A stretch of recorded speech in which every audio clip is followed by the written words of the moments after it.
kind of forget about the disease completely. Just look at this patient's constitution and try to balance this, and many of the problems somebody has will just get better or vanish. And still today, I'm sometimes struggling with this idea because it's so far off from what we are trained to think of. I'm Michael Max, and this is Qiological. I'm busy, and I find myself saying this a lot. I wouldn't say it's a lie, but it usually leaves me feeling like I'm not quite being honest with the full picture of what's going on. Some of it harkens back to my family, where busy was the get-out-of-jail-free card for avoiding something that you didn't want to do. So if you were busy with school or work or really anything productive, it was an acceptable way out of a situation that you didn't want. I also have family members who used it as a badge of honor. Being busy was good. In fact, it was better than good. It showed that you had value and that you had worth. I hated that familiar cult of busy, and like most things we hate or resist, it's really easy to slide into it. Back when technology was more promise than product, we were sold the vision of a world of leisure because of all the time-saving power that would soon shape our lives. Turns out, it didn't quite work out that way.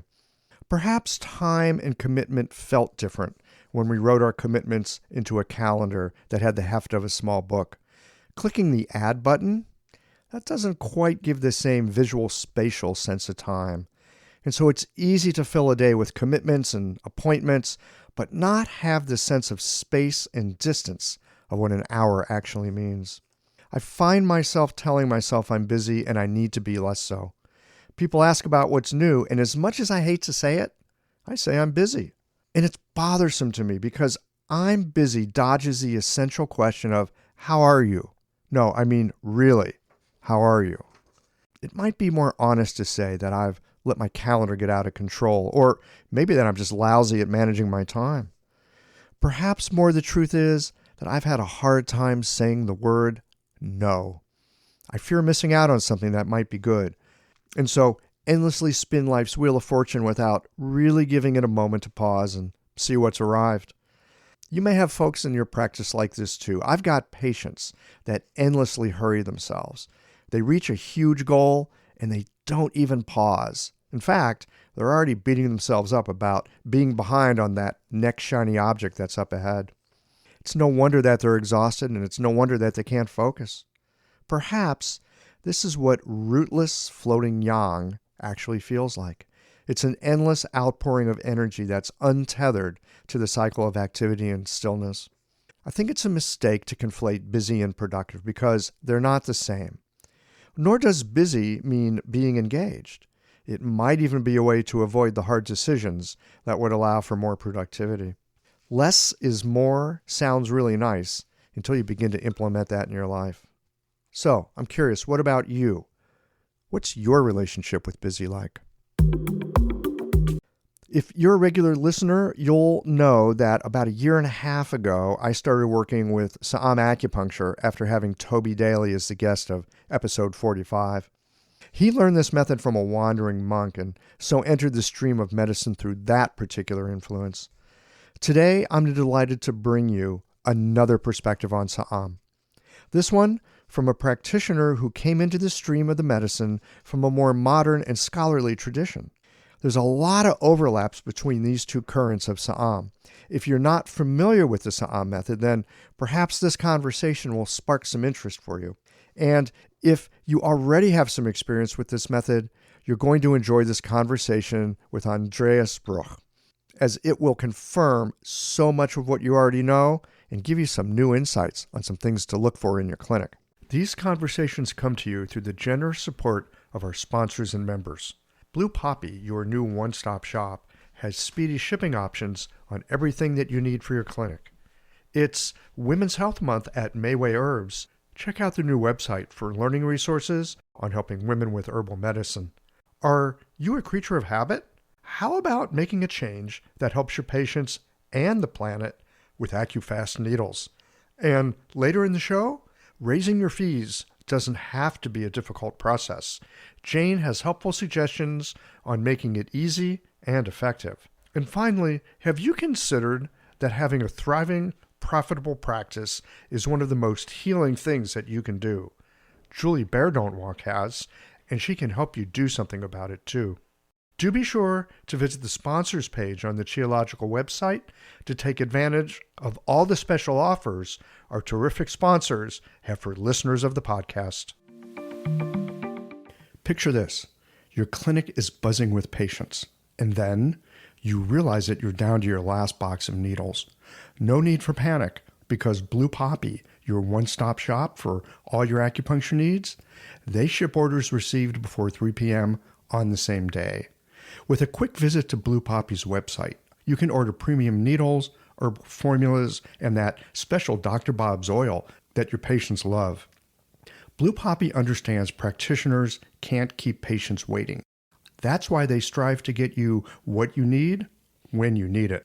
From high-quality Chinese herbs and formulations to acupuncture supplies and clinical essentials, Blue Poppy has served practitioners for nearly 40 years with products that meet the highest of standards. Discover everything Blue Poppy has to offer by visiting www.bluepoppy.com, and don't forget to subscribe to their mailing list for exclusive offers and more.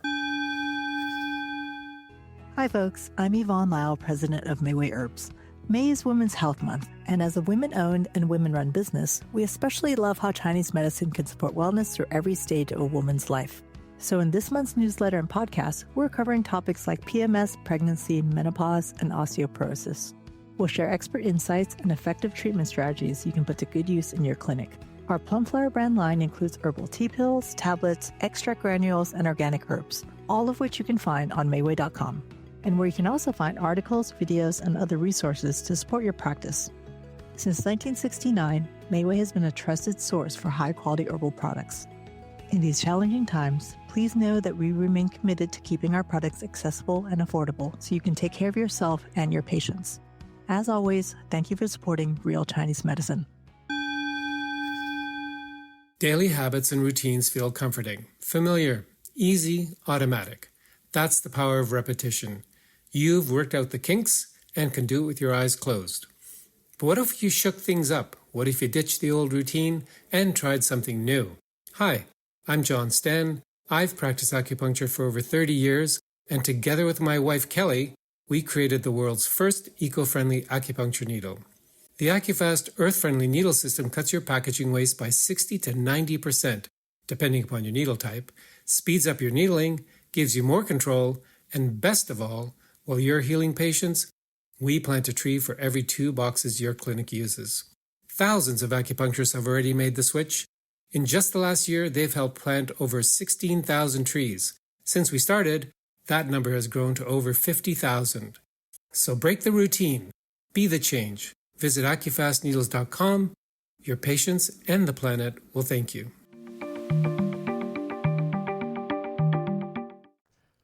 Okay, folks, buckle up as we're going to get into another conversation about how you take the 5 phases and squish them together with the 6 Jing and create some magic with as little as 4 needles.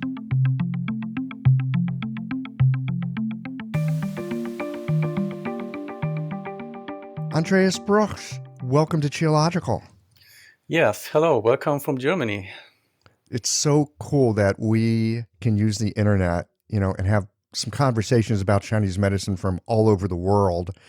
And the portion of the world that we're going to be talking about today with East Asian medicine is Korea, and the Saam Acupuncture in particular. I know that you have written a book on this. You have a not small amount of experience with Saam.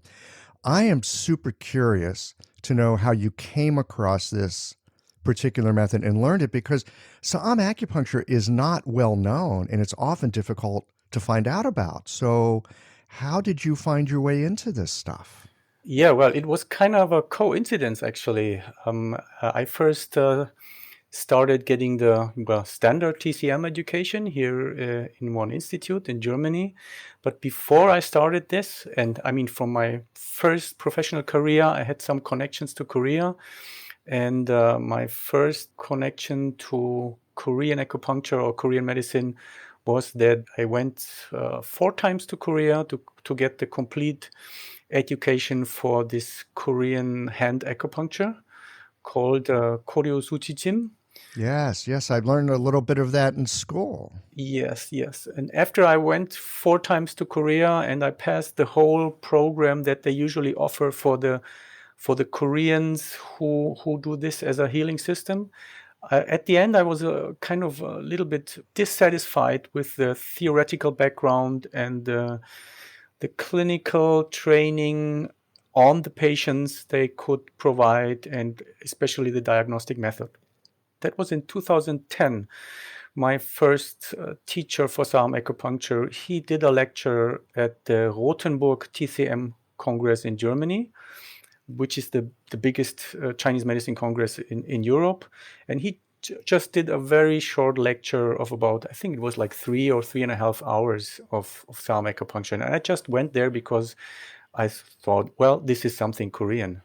And in that session, I realized that all the missing bits of theory and understanding to be able to really grasp this hand acupuncture system is actually provided or could be provided from that Saam body acupuncture system. And that is because the hand acupuncture is divided in several levels of complexity of treatment, and the highest level of complexity in this Korean hand acupuncture is the same idea and theory like in Saam acupuncture, doing the treatment strategy with these 4 needles. I was very fascinated with Saam acupuncture, and frankly speaking, the week after the Congress, I just started using Saam acupuncture. My first teacher, Dr. Chu, he provided his full lecture script, several hundred pages of PowerPoint presentation, and I just went through this, and I just immediately started trying to use this, and from that it just went on and on, I can say.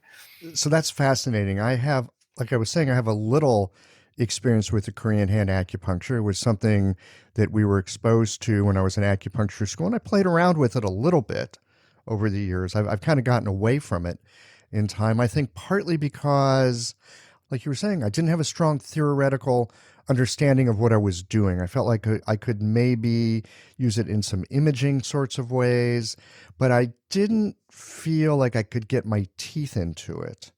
And so it's interesting hearing that you followed that deeply. You found a piece that's missing, and then you listen to this lecture on Saam Acupuncture and you go, there's the missing piece. I've had a very similar experience. It was exactly my feeling. Oh, this is it. Oh yeah, now I got it. And then I just thought, okay, but then I will switch to the original. That was my kind of feeling at that time.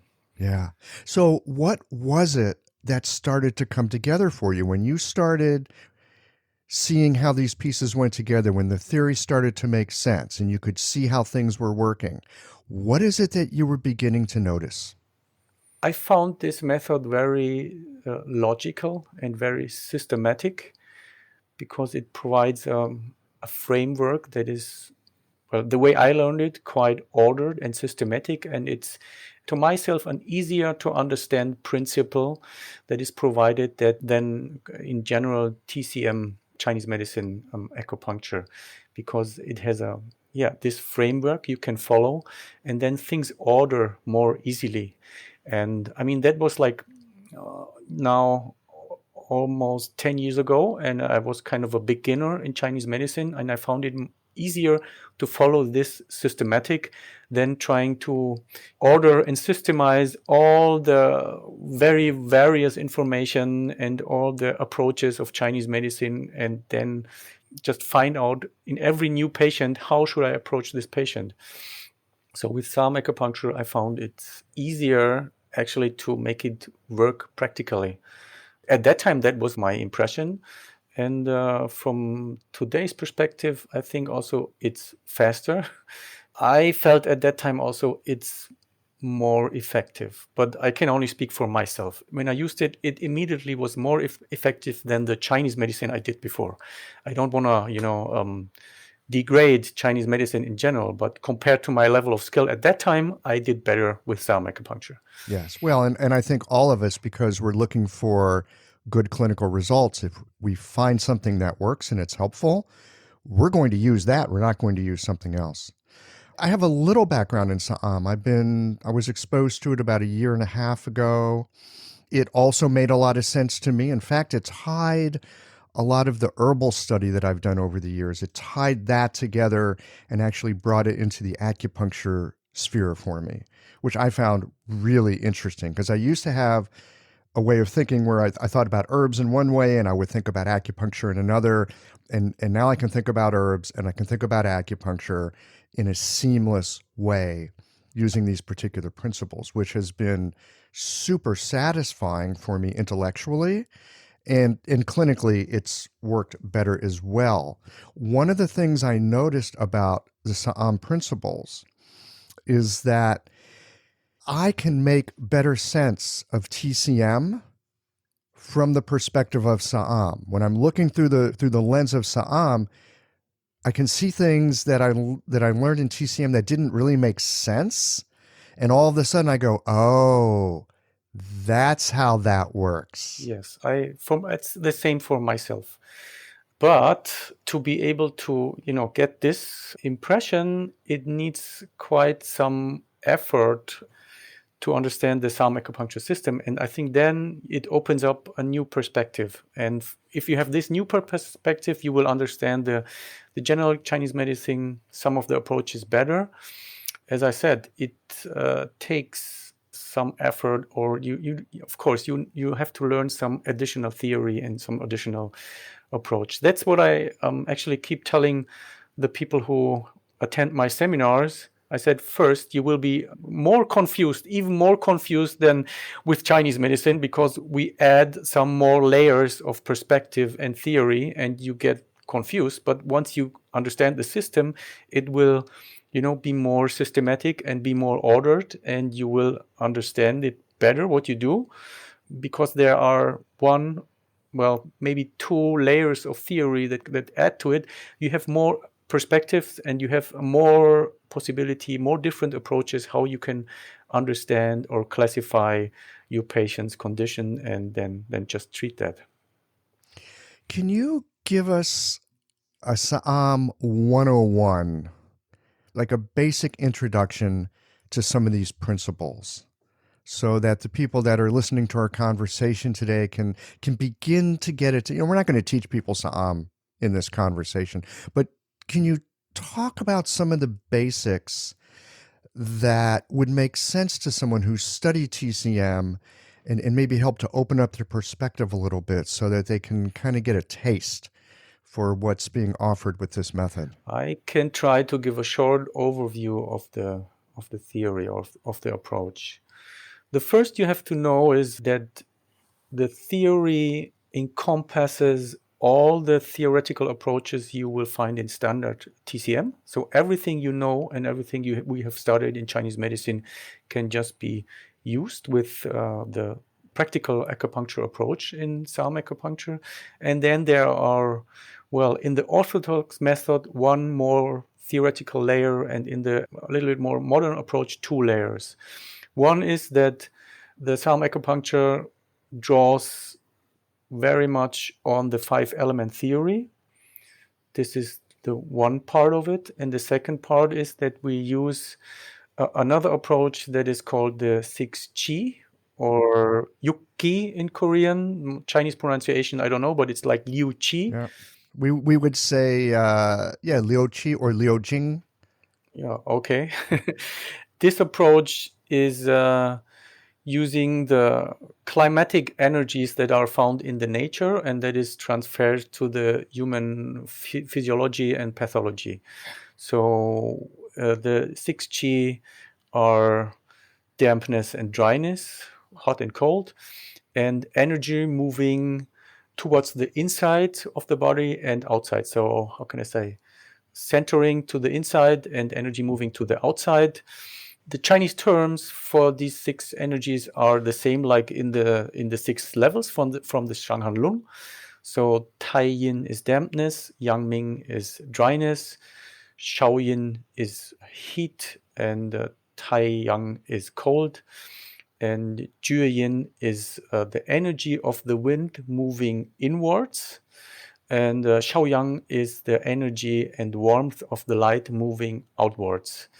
And these 6 energies that we find in different meridian energies, these 6 energies are combined with the characteristics of the 5 element or 5 phase characteristic of each meridian. So in every meridian, we have 2 aspects. One is from the 5 elements and one is from the 6 Qis. And if you combine it, you have the 12 main meridians that have, each of them has a very individual energetic characteristic. These climatic characteristics are used to understand and classify our patients' symptoms and problems. And also they are used for a constitutional approach of the patients. So for example, of course, we know some people who are damp and some are dry just from their constitution. So some are more fat or overweight, they are damp, and the skinny, the thin types, we can classify as dry. And the same is with hot and cold. People who are freezing a lot, obviously they are cold, and people who feel hot and sweat a lot and something like that, they are warm. And the energy inward outward idea of the constitution is a little bit more complex, but basically we can say people who feel tired and have very little energy, they have not enough movement in their body, and those who cannot calm down and who are agitated and irritable and something like that, they have too much energy. So the ones we have to start to get their energy moving, and the other ones we have to slow down their energy like that. Yeah, this is the basic constitutional idea. For using this approach in the conventional way of Chinese medicine, we can try to make a standard Chinese TCM diagnosis that we are using for normal acupuncture or for the herbal medicine, and transfer this to this framework, and from that idea pick the right meridian to treat, to tonify or to sedate the energy of the meridian. Should I make an example? Yes, I want to hear an example, but I want to say something before you do that.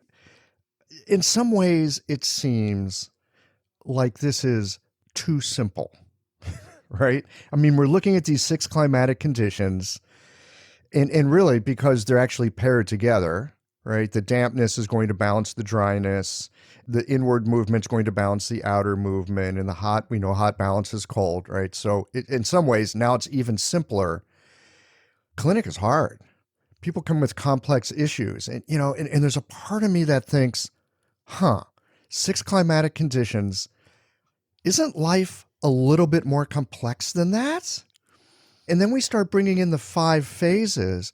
Oh, now we've got some other nuance coming in here because things start to blend together. But even then, there's this part of me that goes, can these fairly simple relationships really encompass so much of the conditions that people walk into our clinic with? And yet, apparently they can. So yes, I would love to hear a clinical example. The first one that comes to my mind is a patient who came with some neck problems. He kept on having neck pain for quite a long time. This patient was somebody who is very hot. He was sweating a lot, always warm, and I realized his body is always wet. He kind of, how can I explain that? So his condition was damp heat, which I could mostly see on his feet. I'm a little bit limited by my English.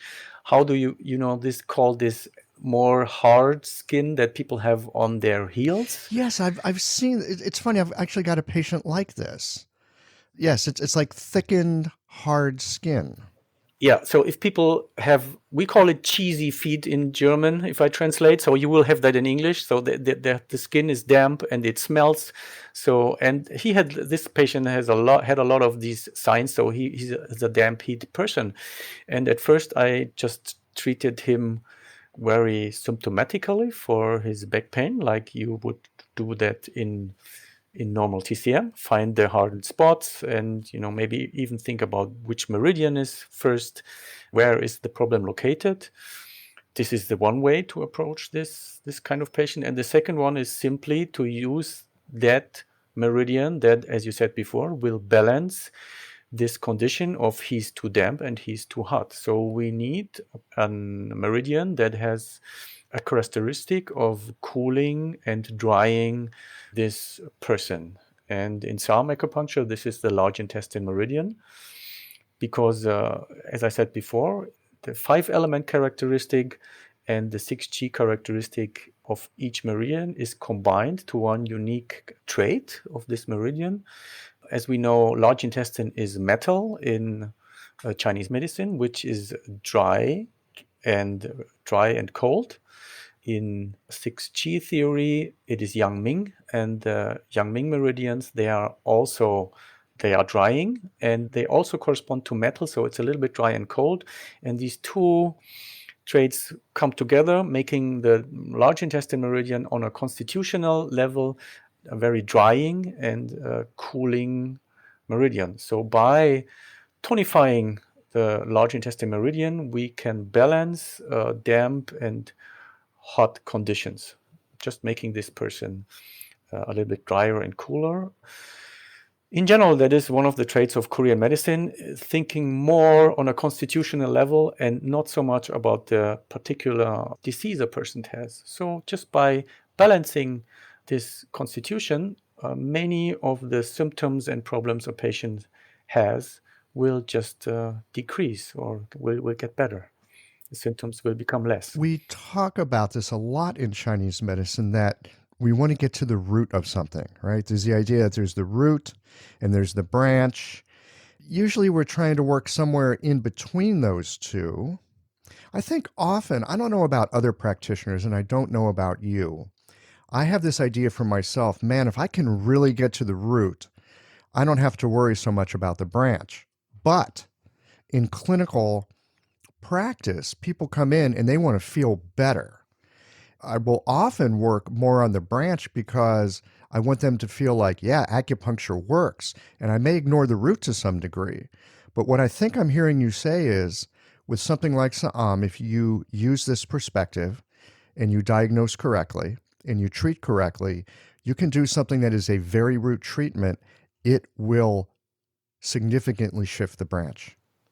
Yes, we can say that. And of course, it does not mean that you should not do any branch or symptomatic treatment. But if you want to come down to the many of the sources or roots of a patient's problems, we can try to balance the whole constitution. And I can just tell you, I still have sometimes problems thinking first as a Westerner and second as somebody being educated in TCM. I mean, in Western thinking, you will only think about mostly the symptoms and what is the diagnosis according to Western medicine. We want to heal that. In Chinese medicine, we have this Chinese medicine diagnosis, which is, well, not that symptomatic, but it's going a little bit deeper. But still, we are diagnosing a disease. And what many doctors do in Korean medicine, and what is one of the strengths of Saam Acupuncture also, is kind of forget about the disease completely. Just look at this patient's constitution and try to balance this. And many of the problems somebody has will just, get better or vanish. And still today, I'm sometimes struggling with this idea because it's so far off from what we are trained to think of. This year I was with a new teacher in Seoul, and he was so deep into this kind of constitutional treatment. And what he did is every patient look at their constitution from that perspective. I told you, is this person dry or damp? Is he hot or cold? Does he have too much or not enough movement? Movement is the climatic factor of wind. And he just balanced these things with a few needles and then just sent the patients away to lie on the bench. And from his perspective, this is pretty much the whole treatment. They are doing this in Saam Acupuncture kind of with one needle. An old lady comes in and says, well, doctor, I have knee pain. And so the doctor says, okay, squat. So he makes them squat and they say, okay, I can go down that far until I have pain. So the old lady gets up and he thinks, okay, she's a little bit too damp. So she's a little bit overweight. So he gives one needle to balance this dampness condition and say, squat again, one needle, squat again. So, and she can squat further down. And it's like kind of very, very strange if you see that. And that's the way to approach the patient. It's possible, actually. This episode is brought to you by Jane, the clinic management software that honestly just makes running a practice easier. Let's dive into something that's never easy, but sometimes necessary: raising your fees. It can feel awkward, right? But here's a tip that can really help. Consider offering flexibility to your patients as you introduce the change. When patients face new fees, it's natural for them to feel uncertain or concerned. That's where flexibility can really make a difference. Offering options like a phased increase, suggesting a payment plan, or even taking a moment to talk things through can help to ease the transition. These thoughtful gestures show your patients that you're listening and care about them, which strengthens the trust you've worked so hard to build. If you're looking for more ideas on how to navigate these kinds of changes, head to frontdesk.jane.app and check out the article, How to Tell Clients You're Raising Your Fees. One last thing, if you're ready to give Jane a try, you can use the code CHIOLOGICAL for a 1-month grace period on your new Jane account. So that one needle, was he looking to tonify something to get rid of the dampness, or was he looking to drain something to get rid of the dampness? In that case, tonify the dryness. So tonify the yang meridian, tonify the metal element in the body to make the patient drier. And it's kind of weird if you see this for the first time. Yeah. Well, is this really everything? Well, pretty much. I mean, they do, of course, symptomatic treatment, but the core strategy of treating the patient is not treating the disease, but treating the constitution of the patient. It sounds like you can get some very helpful diagnostic feedback this way. You can make your diagnosis. You do that one needle, especially if somebody has come in with symptoms, something objective, something that we can look and see, is this going to change or not? You could do that one needle. Am I right or am I wrong with this idea, right? Oh, she squats further. Okay, I'm right. But by the same token, I mean, not often, but sometimes we're wrong. It's uncomfortable as heck in clinic for me when I put a needle in and they get worse. But it's very helpful information because it means go do something different. Yeah, of course, Yeah. for sure, you're right. Yeah, pretty much the same. Well, I mean, this is the completely constitutional approach, but of course, as I tried to explain before already, we can use Saam Acupuncture. I mean, the prescribed 4 needle combinations that are used in Saam Acupuncture also to treat a kind of TCM diagnosis. So, for example, the main treatment strategies are 4 needles that are being used to tonify or to strengthen the energy of a meridian, and 4 to sedate or to weaken the energetic characteristic of a meridian. These 2 approaches can also be, brought together with the standard Chinese medicine diagnosis. So we have, for example, liver, all kinds of liver diagnoses that we can classify as a deficiency, and other diagnoses that we can classify as excess diagnosis. So we have these 4 needles to strengthen the energy in the meridian, and we can use all TCM diagnoses that are deficiency and treat all these different kinds of syndromes with all the same 4 points that are used in Saam Acupuncture for strengthening the meridian. So balancing the deficiency with strengthening the meridian's energy. Yeah, for example, liver qi deficiency, liver blood deficiency, liver yin deficiency, liver yang deficiency. All these diagnoses, they're treated or approached with the same 4 points in Saam Acupuncture. So that makes treatment a lot easier. Yeah. So because you don't think about individual points, it's just given for this class of diagnosis. So for all of those, you would strengthen the liver. You would tonify the liver. Yeah, right. Yeah. No thinking about which point is more for yin or for yang or for blood or for qi. I don't care. I just use these 4 points and it will be fine. It will be okay. Simplifies things quite a bit Yeah, in terms quite a of what bit. points do I choose. Right. It simplifies the approach for acupuncture. Of course, if you treat your patients at the same time with herbs, you must think about a specific, very exact diagnosis for your herbal medicine approach. It doesn't make things easier for that, at least in my case.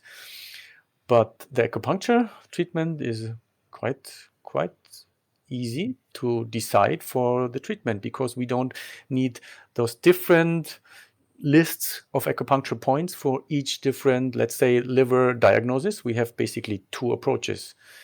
Treat the deficiency or treat the excess. And that's it. What kind of things look like a liver excess where you would perhaps want to drain? And the other question I have is, do you tend to find that you tonify more often or drain more often or equal amounts? Are there some parameters or guidelines that you can give us around draining and tonifying? Yeah, as there is this balancing method of cool balancing heat, or dry balancing dampness, or energy moving inwards must be balanced by energy moving outwards. So this balancing idea, and mostly we will try to find the meridian that will tonifies or strengthen some energy to balance it, not by draining. So in 85%, 90% of the cases, you would use a tonifying strategy, so to say. This is from theory, I must say. In the recent time, I'm using more training strategies. But in general, we could say there's a lot of, in clinical practice, you would use a lot more tonifying approach. It's the same idea, I think, like in standard TCM. You don't want to drain too much. You want to use too much draining acupuncture strategies, because by draining the energy or trying to put out the pathogen of in our patients, there is a danger that we might damage the upright chi, right? So not doing that too much, because you have to be a little bit careful with that. Yeah.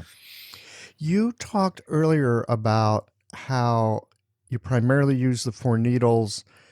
It's a great way to get a very powerful root treatment, but sometimes you'll also do branch treatments. Can you give us an example of when you've done the 4 needles as an aspect of root treatment and then done some other kind of branch treatment as well? Yeah, well, actually, the kind of constitutional root treatment is what I told before. You find a patient who is freezing a lot, but she is overweight. So we need some meridian that will warm up and dry the patient. Or the other way around, some patient is very thin or underweight or, skinny. So this person we can classify as dry.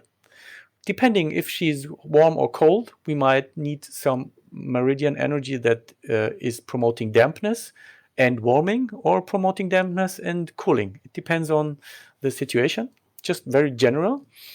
More branch treatment you could use in Saam Acupuncture for most or many B syndromes, many musculoskeletal problems. For example, if you have a patient who has a shoulder problem and most severe pain can be localized in the large intestine meridian or in the Sanjiao meridian, you would just tonify this meridian with the 4 needle approach in Saam Acupuncture. So if I have a patient, for example, who has pain by lifting his arm to the lateral side, we can classify this as a problem in the Sanjiao, like a supraspinatus tendon inflammation, something like that. Very simple. The patient comes in my clinic, lifts the arm, and said, my most pain is by lifting the arm to the side. I say, bingo, this is Sanjiao. And I use the 4 needles to tonify the Sanjiao meridian. And this is my basic treatment strategy for this patient. And it's not that root treatment. It's more like, okay, the pain is here on this part of the body. This can be classified as a localized condition of that meridian, and then I'm just tonify the upright chi in that meridian to address this condition. To address that condition. Do you treat on the same side as the problem or the opposite side? In the orthodox way of Saam Acupuncture, you treat on the opposite side with those basic 4-needle treatment approach, and the other side is open or free to any other kind of treatment you like to do. Do you sometimes add in ideas, maybe the Korean Hand Acupuncture that you were talking about, or maybe some TCM or other things that you've used where you might do Saam on one side and then on the open side, as you call it, do something else? Yeah, sure. That's the way you should do it. That's the possibility. So the opposite side of the 4-needle Saam acupuncture approach is open to every idea you might think of. For example, on one side, I am, let's say, using, for whatever reason, the hard meridian with the 4-needle approach of Saam acupuncture. So on the other side, you can add additional ideas, like you think you want to remove some dampness in your patients, like in Chinese medicine, I would use spleen 9 and stomach 40, or use some reactive or symptomatic point. The patient has pain on the shoulder, uses some local painful spot, trigger point or acupuncture point on the side of the problem. Or you could use the 8 extraordinary vessel points on the other side, whatever you like. It's really open. So there's actually a lot of room for creativity with this. You take these basic principles, you get that dialed in. That simplifies things a little bit. That's helpful. And then on the other side, you can take whatever else you work with and see how that goes. When you are assessing the effectiveness of your treatment, of course, we're just talking about the shoulder. You could put needles in one side, ask them to raise their arm. Clearly, you're going to find out if you're right or you're wrong. Often you're right. The patient's eyes get real big, like, oh my God, did that really happen? Right? It's super fun. I'm wondering if there's other ways, though. I mean, sometimes people are laying on the table. They've got more of an internal medicine condition. They can't really tell you if their digestion's better right now or not. How do you know if you've got the treatment right or if you've missed the mark? And if you've missed the mark, what do you do about it? What I'm doing, but actually I did not find the Korean doctors do that so often in Korea, is checking the pulse. So if you are doing a diagnosis based on the pulse information, I would use either one of those 4 needles or all 4 needles and needle the patient on that point or these points, and then recheck the pulse if it has changed. This is, of course, one way you could do it, maybe like in Chinese medicine, or some colleagues who are practicing strictly Chinese medicine will do that. I actually learned this from training in Japanese acupuncture, which I also got in Germany. So in Japanese acupuncture, they do parts of their treatment and then recheck the pulse and see what happens. And the second way is abdominal diagnosis. So I'm using kind of Korean abdominal diagnosis and rechecking the sensitive areas or acupuncture points on the torso or abdomen. And in many cases, or actually I might say in most of the cases, if the treatment works, the hardness or the pain on the abdominal points is just improving by putting in those 4 Saam acupuncture points. So practically speaking, I would, for diagnosis, palpate all the mu points of my patients and try to find which is the most painful, or which of these points, if they are painful, correspond the most with the patient's condition. Then decide for a meridian, put in the 4 needles of Saam acupuncture, repalpate the point or the area, and if it's became softer or less painful, I'm pretty sure that my treatment is at least not completely wrong. Pretty much sure that it's the correct way to approach this patient. That makes a lot of sense. I know the Japanese use a lot of abdominal palpation as well, and it's a really helpful way.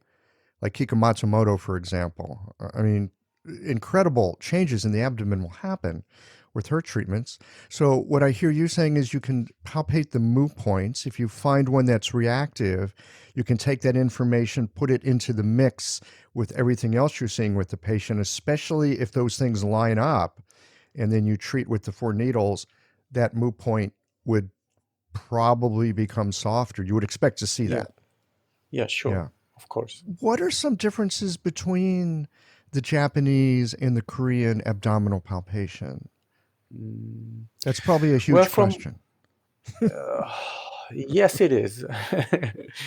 Some of the mu points are located differently in Chinese medicine, in Japanese acupuncture, from what I learned, and in Korean medicine. Like in all styles of acupuncture, we find these large or subtle differences. This is just the same like with any other style probably. And compared to what I learned for Japanese acupuncture abdominal palpation, they do it very slightly, very supple, and the Koreans press harder and kind of more aggressive. So one of the tasks is really to get your patient say, ouch, it hurts here.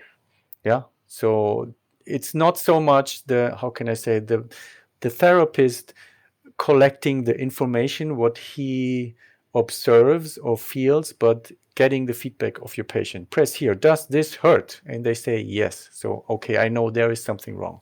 So the Japanese are often known for their subtlety with, needling and palpation and things like that. But again, the idea is, I suspect, whether you're doing Korean style palpation or whether you're doing Japanese style palpation, as long as you've got a system that you know how to use, you can bring that to this endeavor of using Saam because you've got these feedback mechanisms that you know how to pay attention to. Absolutely. I would say if you're doing Japanese abdominal palpation and decide by this way of, diagnosing for this or that meridian, then you can go and treat the patient with Saam acupuncture, which is logical because it's all the same physiology, it's all the same body. Most of the systems should overlap or be able to work together in some way. I think this is just logical. None of the acupuncture systems will be so off that it does not completely relate to the other systems. Huh? I mean, that's sure. It should be like that. I mean, that makes sense. That would make sense. We may have very different ways of going about it, but at some level, they should kind of rhyme with each other, right? Yeah, I think so. Yeah. You mentioned that one of your ways of diagnosing is to needle one of the points and check the pulse. That's just a delicious idea, and I can't wait to get into clinic and try that. That makes a lot of sense to me. So when you're needling one of the 4 points, with the 4 needles, there's 2 that do tonifying. You're going to tonify the mother of the meridian you want to treat, and then you're going to tonify that horary point on the channel itself, and then the draining comes from the cuz cycle. So when you're going to test this, you're going to do a tonifying needle. Are you doing it on the mother channel or on the mother point of the channel you want to treat? I am using the point on the deceased meridian that is selected by the promoting cycle principle of those 4 points. Yeah, if we want to tonify the spleen meridian, we will use 4 points. 2 points will be tonified, 2 will be sedated, and the 2 tonifying points are selected according to the promoting cycle of the 5 elements. So if spleen is earth, if you want to tonify earth, you should tonify the mother according to these principles, which is fire. And in Saam acupuncture, so you will select 2 fire points. One is the fire point on the particular meridian. So in that case, the fire point on the spleen meridian, which will be spleen 2. And the other one would be the fire point on the fire meridian itself, which would be heart 8. Always a fun one to needle. Yeah, well, I'm doing this all the time. Anyway, I'm using this mother point on that particular meridian, which would be, in that case, I would tonify spleen 2 and then recheck the pulse, see if something has happened.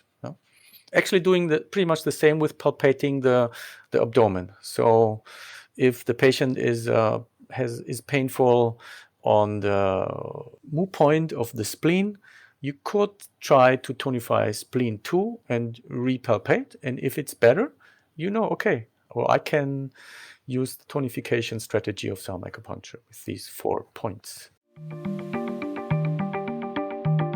Having a thriving, profitable practice is one of the most healing things you can do as a healthcare practitioner. Because a robust business is the ultimate expression of vital qi, and that's the heart of our medicine. I'm Julie Bairdontlock, and I help practitioners grow nourishing, profitable, authentic businesses that embody the generative cycle of Chinese medicine. This isn't about all yang all the time. It's about expanding your own internal capacity, growing collaborative relationships with your patients for ethical patient retention, and marketing as an extension of this medicine, not a necessary evil. You already know that everything is connected in your patients' lives and bodies. The same is true for your business. When we align your systems, your schedule, your pricing, and your offerings with you, we create flow, which means more spaciousness, more impact, and more joy. When you are in the flow, fully resourced in terms of chi, time, and money, your business becomes a source of healing, not just for your patients, but for you. Let's grow something rooted, radiant, and real. Visit lifeflowconsulting.com to learn more.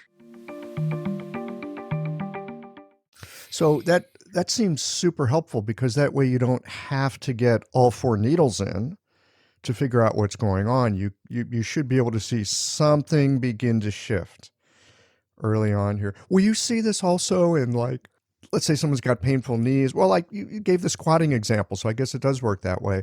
Someone has a musculoskeletal issue, maybe their neck is tight, whatever. You should be able to do 1 needle and see some kind of change.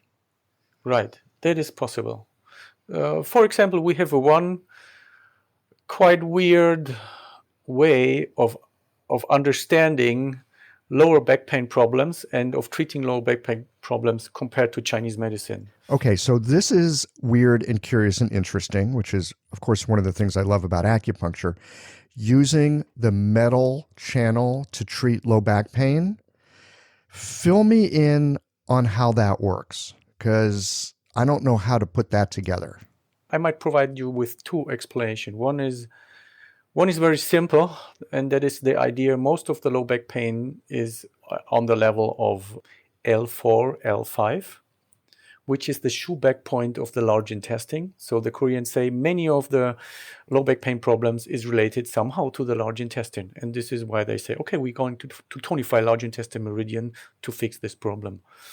This is one idea. The other one is a little bit more complicated, and that is, as I said, we want to treat the metal element because the metal corresponds to the bone and the musculoskeletal system.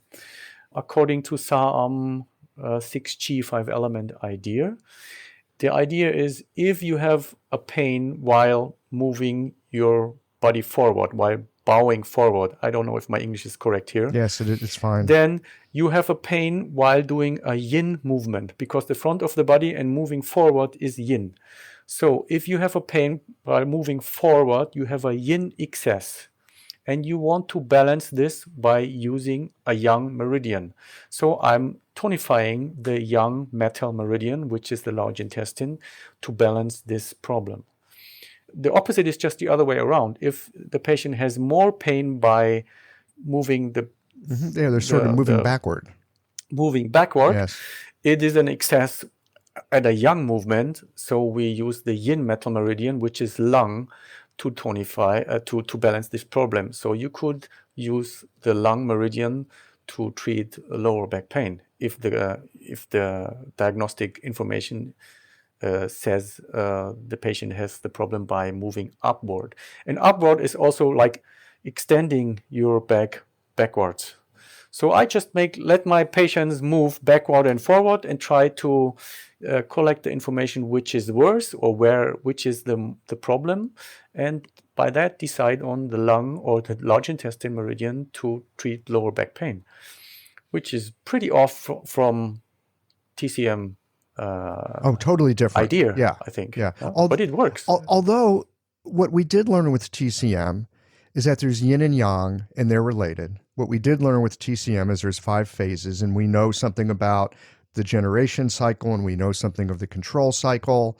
And so when you explain this as, we have an issue down in the lower back, corresponds with large intestine, which is yang ming metal. Oh, okay, there's metal. So metal might be involved here. Now we're back to looking at, is it yin, is it yang? That's a very TCM idea. I mean, that's just plain Chinese medicine. It's Chinese medicine 101. Yeah, I mean, the basic ideas are all the same, except maybe that there is this added layer of theoretical idea of these 6 Qis, which, to my information, are pretty much left out in Chinese medicine. Well, I think, we hear about it. We get it in theory, but we don't get it in practice. This has been a part that has been, number 1, intellectually very satisfying. Number 2, clinically really helpful, because we are taught to look at pathology and we are taught to treat pathology. And so, for example, for Shaoyin problems, especially kidney issues, we'll often see a decline of kidney fire. And so you use lots of formulas that'll have fuzi and ganjiang and, hot herbs, right? So it's like, there's a Shaoyin problem. You treat it with hot herbs. Well, why do you do that? Because the Shaoyin is supposed to be hot. When in its natural state, it should be hot. So if there's an illness process going on, it will be cold. That's why we use hot herbs. Likewise, with the Yang Ming should be a bit cool. But especially when we look at Shanghan Lun, how do you know you got a Yang Ming problem? You got the 4 bigs. You got a big pulse, big thirst, big sweat, big heat. Well, that's an ill Shaoyang. That's not a healthy Shaoyang. The healthy Shaoyang should be cool. It should be dry. And so in looking at these particular principles, you're talking Yang Ming, I think. Yang Ming. That's right. Yeah. I'm sorry. Yep. Strike that. No I problem. didn't mean Shaoyang. Thank you for catching that. That's Yang Ming. Should be dry, should be cool. In learning to understand and see these principles in action, I feel like I understand something better about the zheng qi of the body. I understand something a little better about how things are supposed to work, and that when there's an imbalance somewhere, we can take like the proper aspect of the body's internal qi, bring it to where there's the imbalance. Dryness will take care of dampness. That's just the way the universe works. Yeah, right. This is the principles that can be applied very broad. Maybe this kind of idea is a little bit missing in the Chinese medicine. One of the classic literature about Saam Acupuncture is explanation of the principle is that every meridian has basically 2 functions or two groups of functions. One is that is related to the Zhang Fu characteristics or the Zhang Fu issues of this meridian. For example, let's stick with large intestine. It's the meridian that moves the bowels and takes out the dampness of the stool. So the very limited function or more limited function that is related to the Zhang Fu physiology and pathology. And the second one is coming from this 6 Qi characteristic of that meridian. So large intestine has the function of making things dry and a little bit cool. In this classic, it says, it's like, we all often have these analogies of the state or the government in Chinese medicine. And he explains it like that. The Zhang Fu function is like the mayor in a town that is taking care of his local affairs. This is the Zhang Fu function of the meridian or of the organ. And the other one is the minister that is taking care of affairs for the whole country or for the whole state. And this is the function that is, or the characteristic that is the function of the 6 Qi of that meridian. So the large intestine for our example, which is taking care of keeping things dry and a little bit cool, is doing this for the whole state, so for the whole body, not only for the limited function of the organ itself, but he is in charge of the balance of dry and dampness for the whole body. So we can use this energetic functure not only limited to this Zhang Fu function, but for the whole physiological function of the whole organism of the whole body. Yeah, it's a slightly different way of thinking from what we learned in school, and yet, like you said at the beginning of our conversation, it encompasses everything that we've already learned and probably use in our practice. We're adding a slightly different perspective. Right. Yeah. You mentioned two streams I've had my hands in one stream of this, which I guess you would call the more orthodox. But it sounds like there's an orthodox and a modern. Could you tell us a little bit about your understanding of these two? Oh, yes. I would even make three groups of treatments. One is the very orthodox way of Saam Acupuncture that says we have this 4-needle approach. It should be used on one side only, and we are picking one pattern or one treatment strategy. That means pick one meridian that you will treat and use those 4 prescribed needle combinations for that meridian, and the other side is free for whatever TCM or Chinese medicine or Japanese acupuncture or gua sha, moxa, whatever you want to do. This would be kind of the orthodox way. Then there is another way where we use the basic principles of Saam Acupuncture more freely. That means I could pick 2 of those 4 needle combinations or 2 of the meridians and needle, one on the one side and one on the other side. Or I would pick from a 4-needle combination, maybe just 2 needles or 3 needles or only one, and combine several of these ideas in one treatment. And in that way get very, very, very flexible, but in only using points that are, selected by Saam Acupuncture principle. This would be, in my understanding, be the second approach. And the third one is very modern, just basically maybe about 10 years old. One of the main proponents of Saam Acupuncture in Korea is a doctor called Kim Hong-kyung. I think he will be the most well-known or famous doctor of Saam Acupuncture in Korea. And he developed a new idea to understand the 5 element or the Shu acupuncture point in general, by classifying or by saying that every of those 5 element acupuncture point of those, what is the English term? Shu transport points. Yes, the transport points. Has every of these 60 Shu transport points has 3 aspects of the 5 elements. Okay, it's getting a little bit more theoretical. But the first one, of course, of the 5 element is which one of the Shu transport points is it? Is it the water point, the fire point, the metal point, and so on? This is the first aspect. The second aspect is which meridian is it, and to which of the 5 elements does it belong to? So is it the earth meridian, which is spleen and stomach, or is the fire meridian, which is heart and small intestine, and so on? So we have 2 aspects. And the third aspect is that we can relate, and this is a little bit complicated maybe if you don't have a chart, a visual chart, we can relate the characteristic of the 6 qi also to the 5 elements. So let's say Yang Ming is dryness and it relates to metal, or Shaoyin is heat and it relates to fire. So every acupuncture point has these 3 levels of 5 element relationship. And that means the acupuncture points get a completely new or very different meaning. I can use an acupuncture point that has a triple same characteristic. For example, if we take spleen 3, it's earth meridian, it's the earth point, and it's Tai Yin according to the 6 Qi, which is also earth.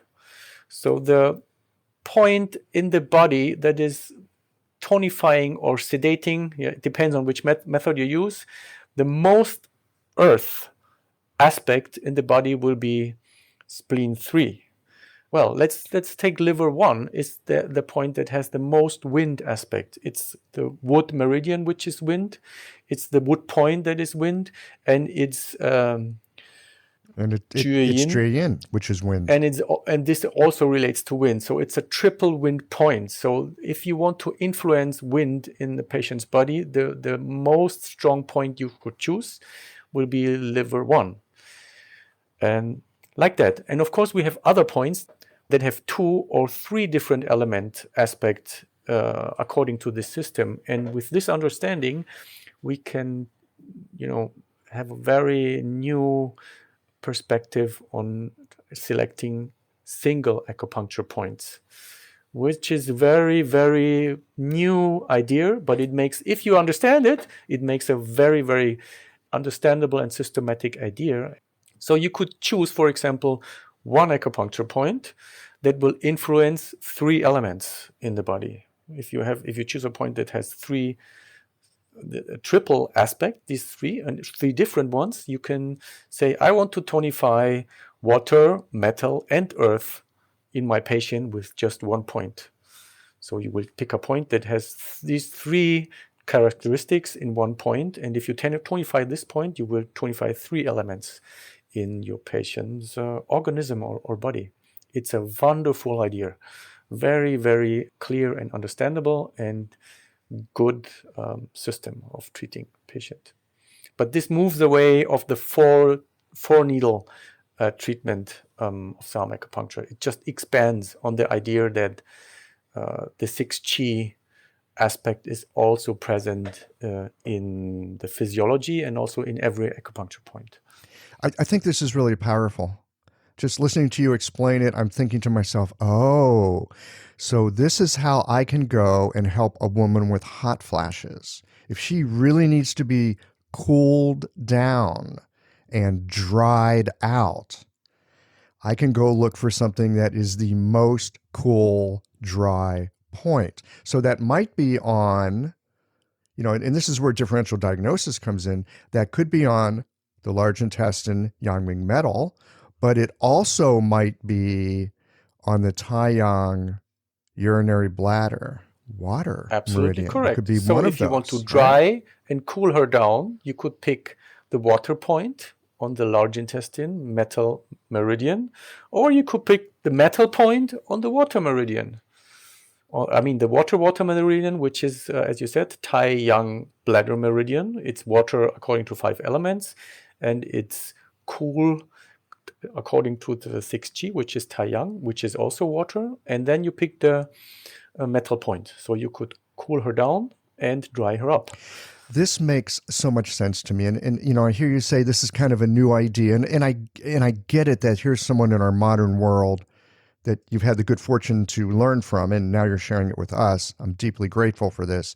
At the same time, this is the traditional bones of our medicine. This is, in some ways, it's air quotes, a new idea, but this is the basic fundamentals of what Chinese medicine is built on. This is old medicine. It is. Yeah. Dr. Kim Hong-kyung just came up with this understanding of acupuncture points, but it's of course based on the very traditional, based on the classics, idea of understanding everything. Mm-hmm, mm-hmm. Wow, that's super powerful. I can see myself sitting down now and wanting to make a chart of these correspondences so I can very quickly and easily go, yeah, I want to pull them down and dry them out. And where would I go to do that? That's brilliant. Now, I know you have a book. It's just in German. So all y'all that read German, there's a great resource. Do you have charts like this in the book? Is there a chart for this? Well, not for this new kind of system, because my book just covers this orthodox old method. But there are charts, of course, of the 4 needle treatment strategies, which points to use. I'm really looking forward to getting my hands on or creating this chart that you talk about, where one point can capture 2 or 3 of the influence and aspect that I want to treat. That sounds super powerful and a great way to diagnose as well. Actually, for this, I'm at the moment just writing these kind of charts because I am in the process of translating the Korean teaching script to, at the moment, I'm translating to English, actually. I'm trying to make a Korean English translation of the script teaching this idea, but I have not yet finished. It's 80% finished, and then some other people might have translated that material to English or another language, but I'm not sure if there is much out there. There's not at the much. moment. Probably not. No, there's not much in English about Saam that's good yet. So it's areas of endeavor. Well, Andreas, thank you so much for this conversation. It has helped to illuminate some things for me in the small amount of time that I've had with working with Saam. And it's just so helpful to know that these fundamentals of our medicine that we talk about are clinically fantastically useful if we can sort of stand in the right place and get the perspective that allows us to unlock these really powerful forces in the body. It's been absolutely delightful. Any final things that you'd like to share with our listeners before we say goodbye for today? Well, first, I hope that the listeners were able to understand my explanations, because for my seminars, from seeing my participants, I know that at first it takes quite a while to grasp the general idea of Saam Acupuncture. And as I said, without having a visual support, it might be even a little bit harder to grasp the idea.